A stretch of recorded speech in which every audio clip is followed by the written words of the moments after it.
Today I'm going to talk about the difference between socialism, capitalism, and communism. We hear all this spew carrying on, people going crazy, oh, Obama's a socialist, blah, blah, blah. These same people that are spewing, going crazy at this, they haven't got a clue about economics. I got an MBA from a top 10 school business in economics.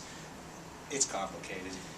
Well, these people, the same people that spewing, oh, he's a socialist, he's a communist, the same people that couldn't name you 2 Supreme Court justices, the same people they took a map out, couldn't identify the shape of Nevada or Florida, the same people that they took a map out and laid it out in the Middle East, they couldn't tell you where Saudi Arabia was from France.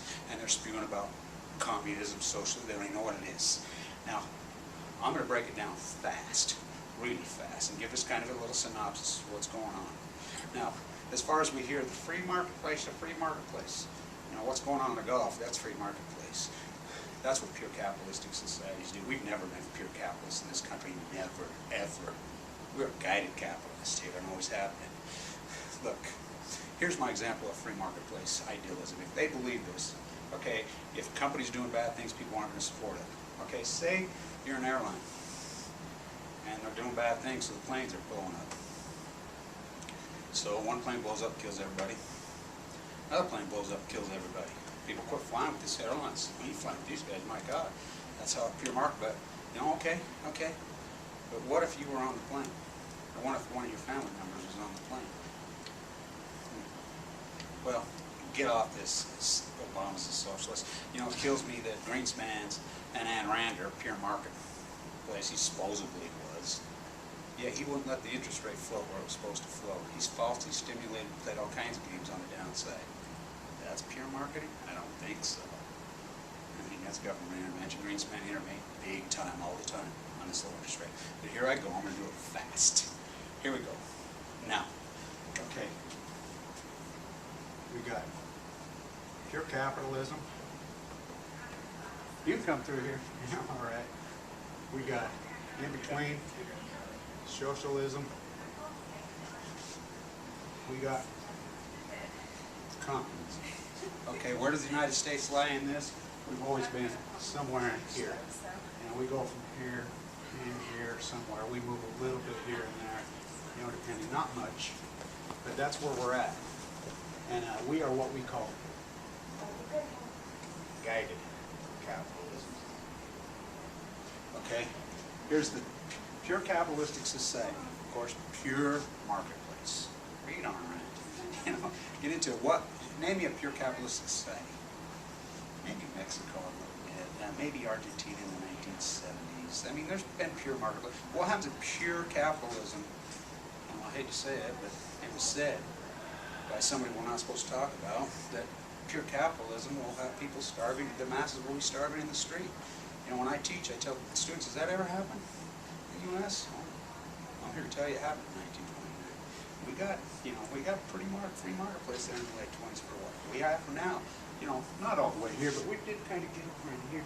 You know, no regulation, no nothing, everything. Pure capitalistic societies differentiates wealth just down here. You know, NBA players making $10 million a year, you know, $1 million a week. The average American making $1 million in their lifetime. CEOs making $400 million. You know, it gets bigger and bigger and bigger like it did in the 20s. That's what happens to pure capitalism. Go to Mexico. There's a lot of the population in Mexico, you know, or Mexico City, live very well.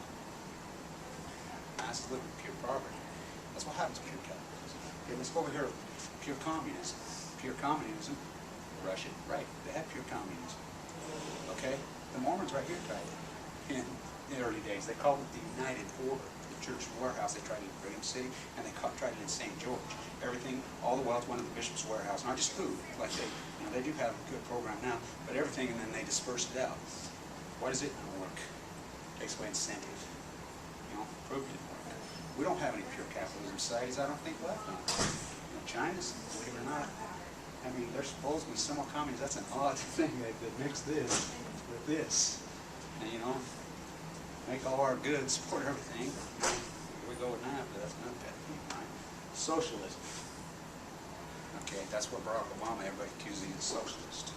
Where were they when George Bush was freaking running his country into freaking debt and being gang? You know, isn't that socialism? You know, we have a tax rate that's extremely low in this country. Lowest it's been in 60 years. And people rant and rave at it. It kills me. I don't understand it. But anyway, socialism. Scandinavian countries, probably the closest. You know, Denmark, tax rate's way up there. But here's the difference. Over there, they had a referendum to lower the tax rate from approximately, you can come through here, it's all right, approximately about 79% they wanted to lower. They have the highest tax rate on earth. So they put it to a vote. When they put it to the vote, everybody voted it down. Why? They like their benefits. I had a friend I went to college with here named Johan. He was from Sweden. And he used to argue with these professors, and he was an intelligent kid. Boy, he used to go out. I love this guy. You know, he was a freaking ladies' guy, too. He ran right about American females. He says, I gotta get back to Scandinavia. I can't handle these American females. He was funny. But anyway, he would go off. He says, yeah, we don't have any homeless. We don't have any billionaires either. So that's, you know, and people like it that way. It's how society is. America, we've never been that. We love incentive. We are the land of competition. We're the land of freedom. That's why we come up with all these beautiful innovations and all these things that we have. Well, the other side of it, you know, we have an ugly side of us too. We have an extremely high crime rate. We have a huge prison rate. You know, we love to incarcerate people. But we are not this. We are not this, and we surely are not this. Never have been.